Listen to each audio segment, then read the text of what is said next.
Oh boy. What's up, good people? Mark Holmes here, and as always, I want to say thank you all for watching, commenting, subscribing, and being part of the Joe Boo Sports Report. Without you guys, as well as you ladies, you know that this literally does not work.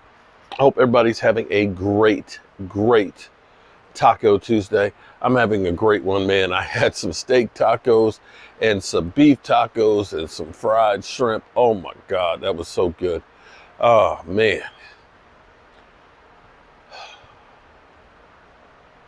Tomorrow, back to work on the red brick house. You know, one of the things that I miss, I get into the red brick house, and it was funny, I saw one of my neighbors who I haven't seen in a while, and he's been watching the red brick house on YouTube.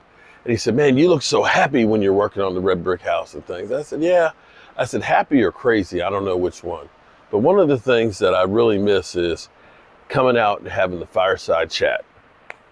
I just do. You know how much I love coming out here at the end of the day, reflecting on everything that was. And I do miss this. I love my home here. I love the red brick house. I love working. I love so many things. So the NFL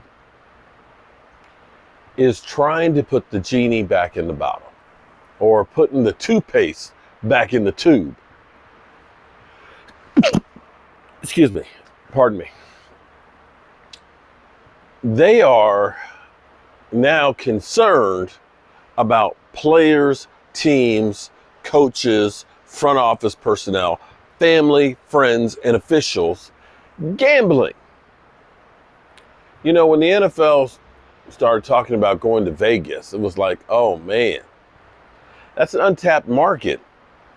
That'll be a destination location, although the price of games are way up there. But you think about going to Vegas, I can gamble, I can watch football, what happens in Vegas stays in Vegas. And then you started seeing like Jerry Jones being part of a casino in Arkansas, the Commanders, where they wanted to put the stadium. One of the locations was right across the street from the MGM. You would literally, I'm sure they would have literally put a bridge over 495 just so people could walk over from the casino right there. You go to FedEx Field, they don't have much there. It's a dump. But they do have a gambling license where you can actually bet game days there. And so now, after the NFL has been getting high off of that gambling money, and let's be clear here. Let's be 100% real here. If you take all 32 teams, take the gross amount of revenue. I'm not talking about profit. I'm talking about the gross. Before they pay the electric bills, before they buy the hot dogs and the beer, before they pay the employees, before they pay any taxes, if they pay any taxes, the gross amount, the total. They got to work for that money, right? You take the gross amount from the gate receipts, that's about equal to what they get basically as a commission for gambling. They don't have to do anything for the gambling revenue other than back the truck up for it.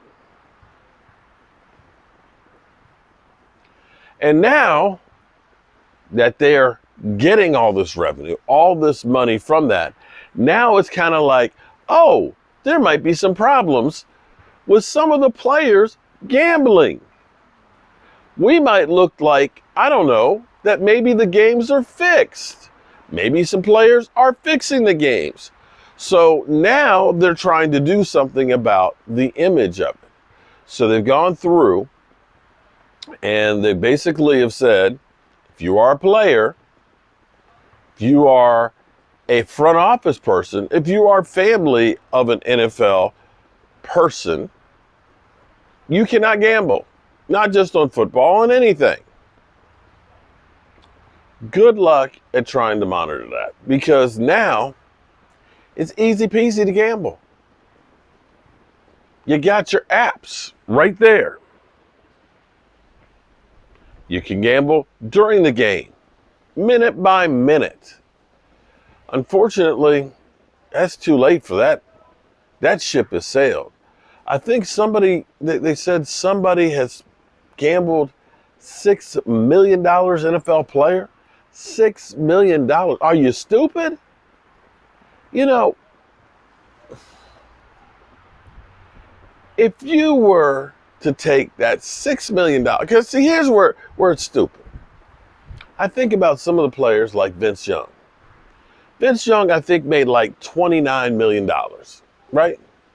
$29 million. Let's just say you took 10% of your earnings. That's 10%, right? Because Vince Young, I think, I don't know what Vince Young's doing now. I know he went back to his alma mater and was working, but didn't really work and, wasn't really working out. But let's say hypothetically, you took that, we'll say $3 million.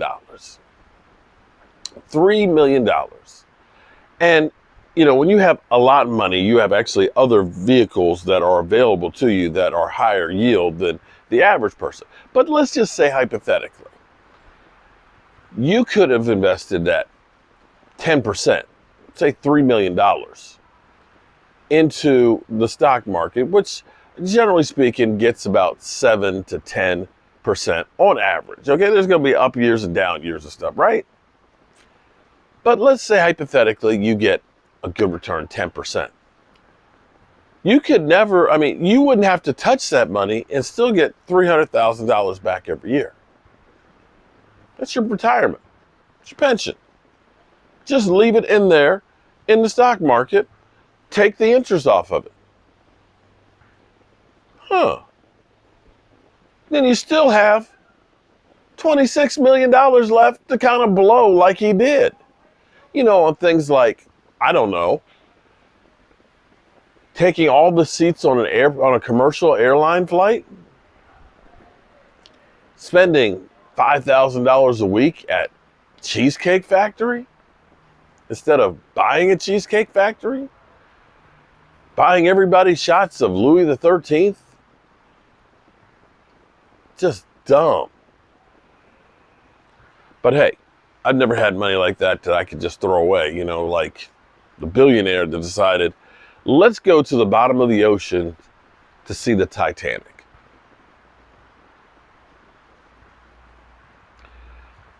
Watch Pat McAfee and his take on that whole situation. I'm not going to go in there. It's sad and tragic that they probably will not be found. But sometimes you got to make sure you don't do stupid shit. And that's what the NFL is trying to prevent players from doing stupid shit. The other thing that's kind of interesting to me is if this was a Dallas Cowboy player, this would be blown the hell up. Treek Hill, okay?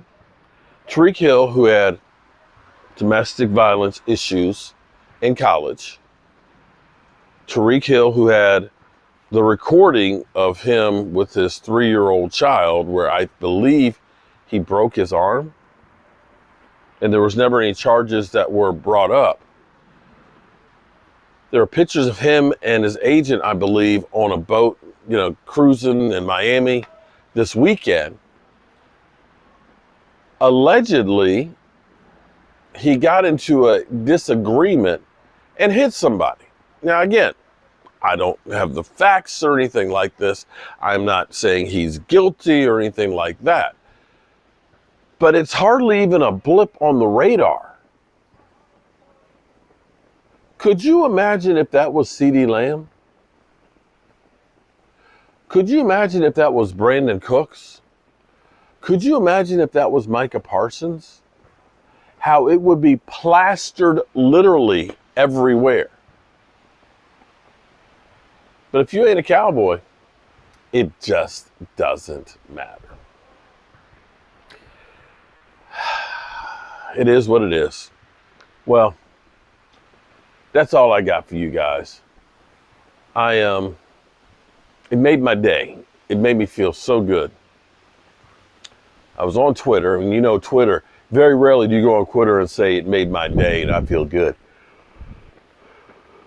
But Angelica Barone, she got her blue ball, and she posted a picture on there, and she was excited about it and happy about it and things.